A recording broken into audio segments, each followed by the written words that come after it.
What's happening, everybody? I'm Steve, and welcome back to Junk Drummer TV. Different look for today's video. This is actually where I teach my Skype lessons. I guess today's video is a little bit of an advertisement for my teaching studio, something I never thought I would have to do, and I only really have to kind of get students from all over the country, which I have, because of, that thing that happened last year, and I lost 2/3 of my students overnight.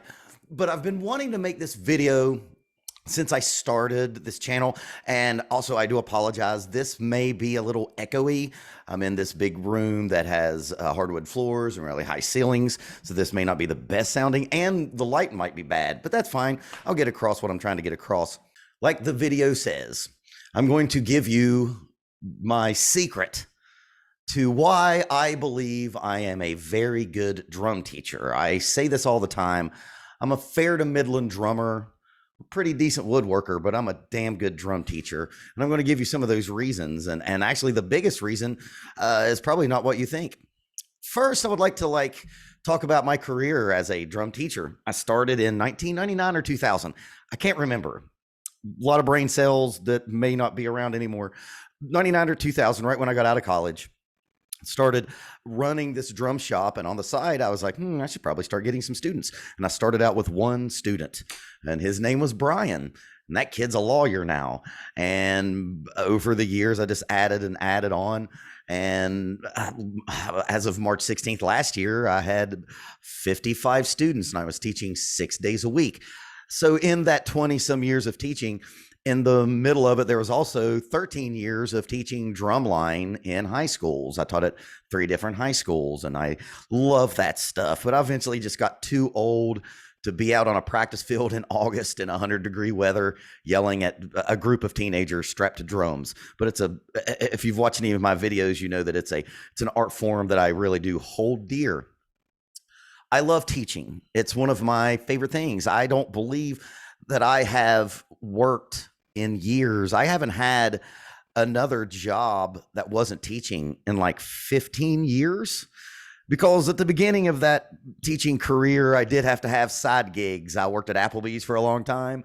I worked the night desk at a Super 8 hotel. That was a miserable job. And I did those to kind of fill in my financial gaps until I got enough students to make it my career. And it has been for the last 15 years. Then, some shit happened last year and it all went to hell, and I've been building it up since. It's getting there. It's coming back. Also, all of my students who I've met through YouTube, thank you very much. The reason that I am a good drum teacher is that I'm not very talented at all. I'm in a negative situation when it comes to talent. And this was something that I didn't realize until I played in a band with 3 savant geniuses. All 3 of these guys, and there's a video of them up that I put up during Christmas of me playing with them. And all 3 of them were just made with the genetic code to be magnificent musicians. That's not to say that they didn't work hard, they didn't practice, and they didn't study their instrument, but things just came really easy for them. And I didn't really realize that I'm just not that good or naturally good until I played in a band with Bud, Jimmy, and John. Jimmy and John are 2 of the drunk uncles, if you watch any of those podcasts, RIP Drunk Uncle Radio. And these cats could just pick up everything and just do good, just be good at all of them. Between those 3, they played about 12 instruments, and they did them all well, and they all sang really well, and they could sing harmonies, and I can't do shit. And that's when I realized that's what makes me a good drum teacher.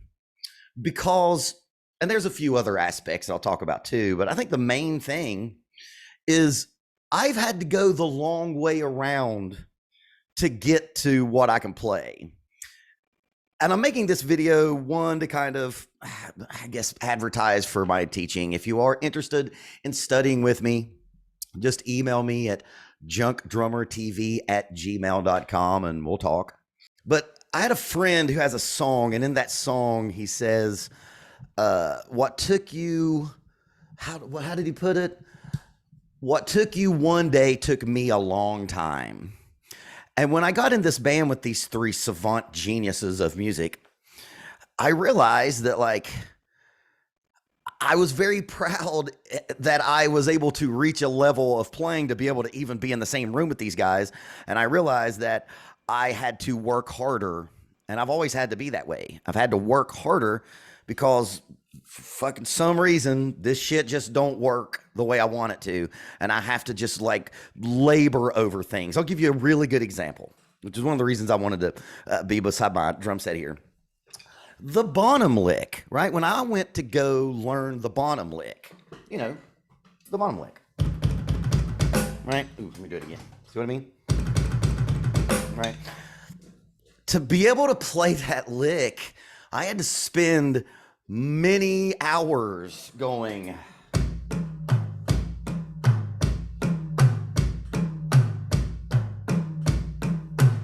And speeding that up and speeding that up and speeding that up. Now, I realize that is how most people do it, but it just kind of felt like what someone could get in 15 minutes, I had to take an hour. And I felt like that my whole career. And it's the reason why I practice so much, because I feel that like I just don't have a natural ability to fall back on. Like a bunch of musicians that I've been lucky enough to play with over the years have. So that is my secret. This is going to be a long video because I just wanted to get that out there. Another reason why I think that I'm a good drum teacher is I really love it. I love it. I get as much of a buzz and a satisfaction helping a student reach an achievement or a goal as much as I do as if I'm playing on stage and playing a really good show. I love it. Where I live, you know, one of the big gigs is playing in Nashville, right? So it's almost like a meme around where I live.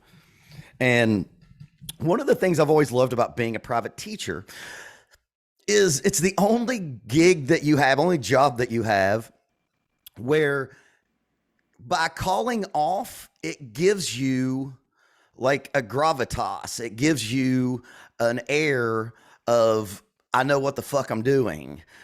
And I've had, you know, over the years, I've played 1,000 shows in Nashville, and I'll, you know, another reason why I like the gig that I have, my job, I keep calling it a gig, is it allows me to be flexible to play. And, you know, the last band I was in, we were on the road all the time.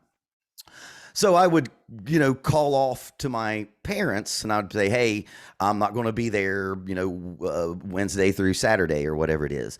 You know, playing in Nashville and a few other gigs or what have you. And every time a parent would say, oh, well, you know, if you get famous, you know, hope you still teach. And I always thought, fuck yeah, I'm going to teach. If I ever get famous, I'm going to still teach because I love to do it. I'm just going to like charge a whole lot more than I already am. So I think, again, it's a short video because it's really, I just wanted to get that out there. If you watch my videos and you think that I am competent and you dig what I do, because I do have a bunch of videos now of me playing. If you go through the old videos, there's a bunch of stuff on there. And if you think that I am decent at all, it's because of hard work. And it's not because this stuff works naturally. You know, it isn't a thing where like I can, the thing that I think I'm pretty good at is I can visualize what I want to play, but then I have to fucking work like hell to get there. Always say this. Oh, so anyway, like, yeah, if you see any of my videos and you see that and you think I'm playing well, hopefully you can use that as an inspiration. If you're one of the thousands of commenters that I've had over the last 2.5 years that say like, oh, you know, I want to play drums, because I have way more people watching my videos who don't play drums than I ever thought I would. And if you're one of those people like, oh, I want to play drums, but I just don't think I'm good enough. Bullshit.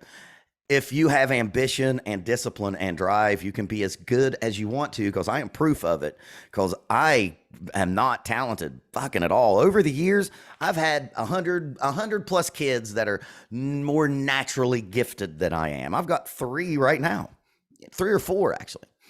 I always put it like this, and then I'll leave you for the day. I've always thought that Michael Jordan would be the shittiest basketball coach, because he would never understand not just having the ability of the greatest basketball player to ever live. I don't care what you say about LeBron James or Kobe Bryant. They're great. It's Michael Jordan. Stop it. But Michael Jordan would be the worst fucking coach because he'd be like, hey man, just like jump from the foul line and dunk it. Just do that. Just do that all the time. And then every time the clock goes down to one, just make the shot. It's just what you do, right? And I'm not saying that Michael Jordan didn't work hard. Obviously did, but there were considerable talents behind all of that hard work. But Steve Kerr is a fantastic basketball coach. And I think that me and him are a little related. Obviously, he's much more successful, and it is very easy to be successful when you had the teams that he had. But Steve Kerr is, obviously one of those cats that had to be a gym rat, that had to work twice as hard to be able to even get on the floor with Michael Jordan. So a little bit of an advertisement for my teaching practice, but more like hopefully a little bit of an inspiration for people out there who think that they can't do this or don't think that they have the natural ability. It doesn't matter. You may not have the natural ability, but if you have ambition and drive and discipline, you can be as good as you want to be. Thank you all for watching, and keep practicing until it's easy.